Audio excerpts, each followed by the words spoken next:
भारताच्या कारवाईच्या भीतीने पाकिस्तान आता बिथरलाय आणि पाक लष्कर प्रमुखांनी भारताला पोकळ धमकी दिली आहे। कारवाईला प्रत्युत्तर देण्यासाठी सज्ज असल्याची त्यांनी दरपोक्ती केली आहे। फायरिंग रेंजमध्ये रणगाड्यांवर उभं राहून त्यांनी धमकी दिली आहे। पाकिस्तानचे लष्कर प्रमुख जनरल असीम मुनीर यांनी भारताला पोकळ धमकी दिली आहे। भारताच्या कोणत्याही लष्करी साहसाला कडक प्रत्युत्तर देण्यासाठी सज्ज असल्याचं असीम मुनीरने म्हटलंय। पाकिस्तानी सशस्त्र दलानं आयोजित केलेल्या फील्ड ट्रेनिंग सरावाचे साक्षीदार होण्यासाठी मुनीर फायरिंग रेंजमध्ये आले होते आणि पहलगाम दहशतवादी हल्ल्यानंतर भारत आणि पाकिस्तानमधील वाढलेल्या तणावाच्या पार्श्वभूमीवर आणि नवी दिल्लीकडून प्रत्युत्तराची इस्लामाबाद सैन्याला भीती असताना त्यांचं हे विधान आता समोर आले।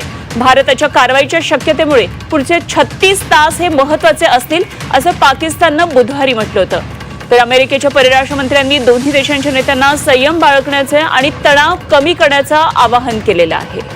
मात्र पाकिस्तानच्या पोकळ धमक्या आणि दरपोक्ती सुरूच आहे। कारवाईला प्रत्युत्तर देण्यासाठी पाकिस्तान सज्ज असल्याची दरपोक्ती पाकिस्तानच्या लष्कर प्रमुखांनी अशी पोकळ धमकी दिली आहे।